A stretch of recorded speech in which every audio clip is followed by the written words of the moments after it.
Welcome to The Last Word, brought to you by Montgomery Bank. I'm David Jenkins, joined once again by Chris. Please, LeBron James, sign with Chicago Post. No, that's not what I'm screaming. I don't know where to get that from. That's not what I'm screaming. Big. I am a Bulls fan. Big Bulls fan. I thought you just, everybody wants him to go to the Bulls. He's not going to the Bulls. Please go to the Bulls. He's not going to the Bulls. I would be great if he went to the Bulls, but he's not going to the Bulls. He's not going to the Bulls because he followed Michael Jordan. Michael Jordan's the best player to ever play. LeBron James is not. And, you just... So where do you think LeBron's going to go? I think going back to Miami. I mean, there's no reason for him not to leave there. I mean, he's got the front office is going to do whatever he wants to do. He holds that power. He's putting a little pressure on him by opting out early, kind of earlier than he had to. But it was kind of expected for him to opt out, and I still believe that Dwayne Wade and Chris Bosh will do the same, and they'll rework their contract and try to get that team a little bit better. Add some new, younger pieces to that team. They can't win at Miami anymore. Dwayne Wade's done. I don't think he's done. He can be DOA. They need other pieces to lessen his minutes throughout the season. He can't go a full season. Well, I think he had about 28 games off this year. He did, already? but I mean, he's getting to that point where You're just going to play him in the playoffs? I mean, that's kind of essentially it's kind of what the Spurs did. They limited that. They get everybody. They limited minutes, and they seemed fresh in the playoffs. but Dwayne Wade is. I mean, he's done. He's still. He's stick a fork in him. He's done. There's a lot more players that I would not want over him. I'd take him over a lot of players still. He's done. Yeah.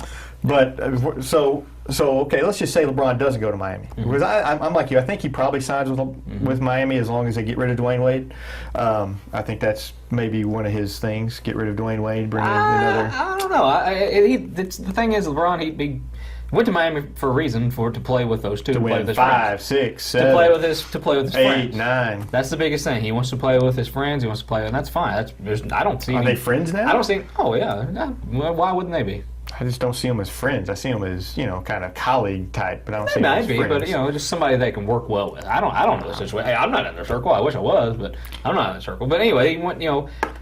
Again, I don't see the problem when the whole decision thing came out. That was a problem, just because we'd never really seen an athlete kind of put himself on a stage like that, and that kind of rubbed a lot of people wrong. And you included that, and I didn't like it at all. So. It's just that in that same year, Kevin Durant he announced his contract over Twitter. I mean, it's just a different bad move. He'll tell you that was probably a bad move for him to do that, LeBron that is. But it's just I didn't have a problem with it. I mean, now I don't have a problem with it because I think he learned from it, and I don't have a problem with him.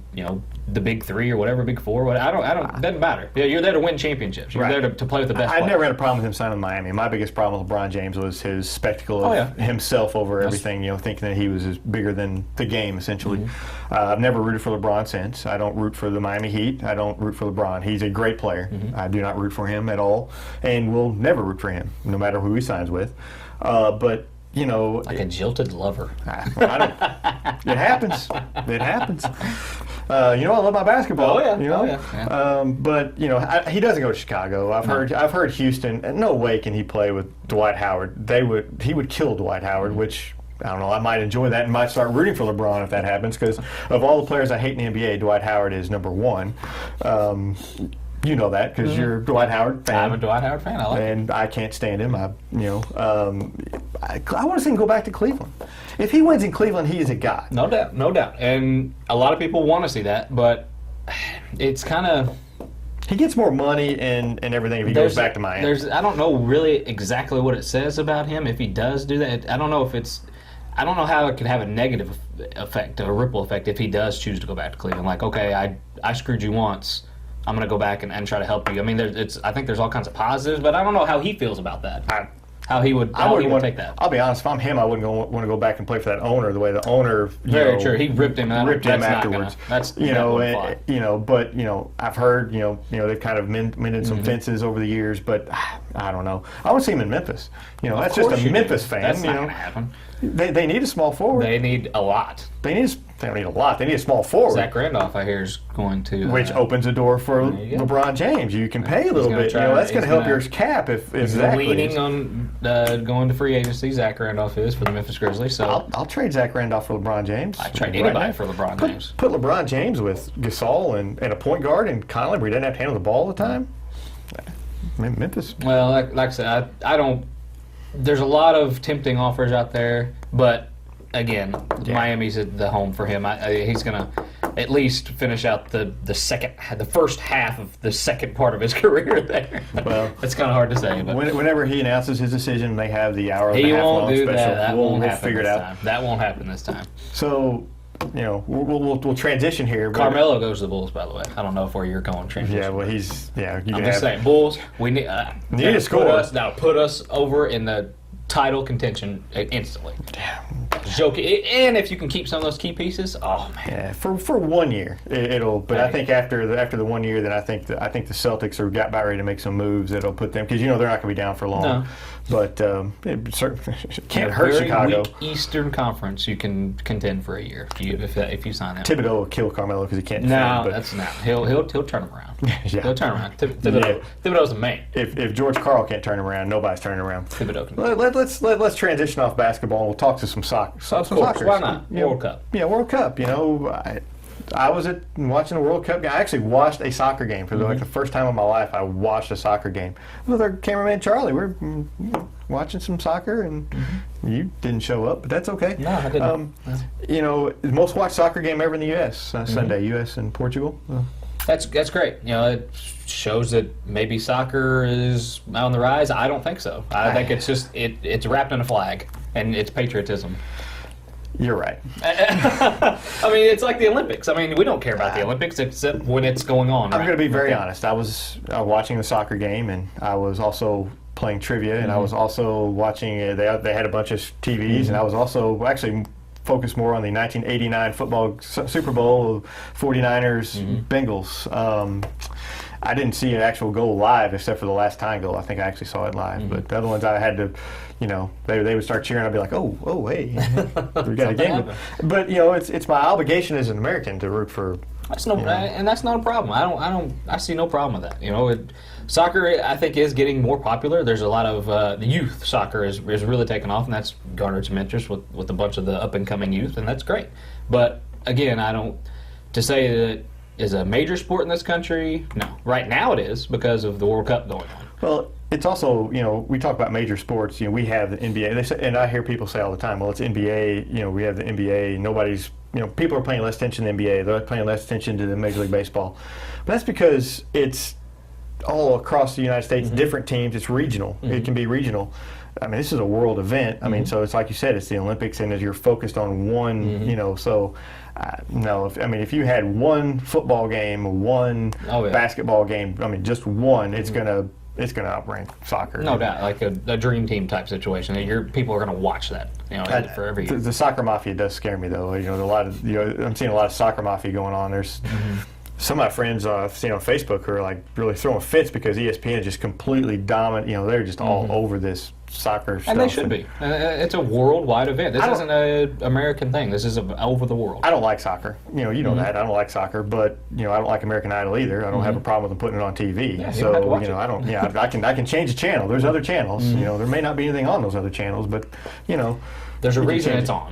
And just because you don't like it, there's a because multi-million people are watching that same thing. Right, and it means a lot to a lot of people, and it just because it doesn't mean something to me doesn't mean that it shouldn't be on TV. So I'm fine with it. I don't have soccer itself is fine as long as I don't have to watch it a whole lot. But I'm sure I'll watch today's match with. I was going to say you may be seeing a lot more of USA soccer because they advance to the elimination round either with a win, a draw, or if Ghana and Portugal draws. Oh my gosh.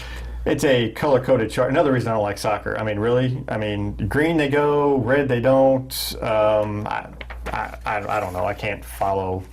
I have to have a chart just to see if they advance or not. That's a problem. There's it.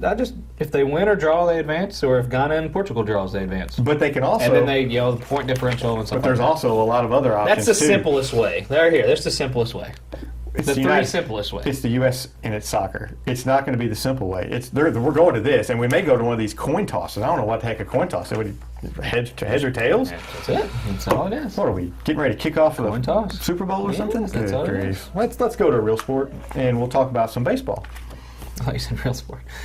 Well, that's the best we got right now. Anyway, St. Louis Cardinals. Right now, what's the temperature right now for St. Louis Cardinals, you think? I kind of have the vibe that it's mostly right now, it's kind of a disappointing season right now. I don't know. I got a call just about 5 minutes ago, see if I could pitch for them tomorrow night, because apparently they keep losing pitchers. They are really desperate. I think the temperature is getting warmer. I think it's better. I mean, they just released Pete Kozma today, or designated him for assignment, so that's going to be a 15-20 win advantage for the Cardinals. Pete Kozma is the. I think it's easier to. I was going to ask like who all you don't like, but I think it's easier to say who you do like. I like a lot of the Cardinals. I don't like Pete Kozma though. I mean, he's terrible. I mean, why they let him on the field, I don't know. Yeah. But anyway, I think it is a disappointing season to this point, and you've got to start looking for trade options, especially if Shelby Miller is out for an extended period, because Walker, a shoulder injury like that, there's really nobody who's had a shoulder injury like that.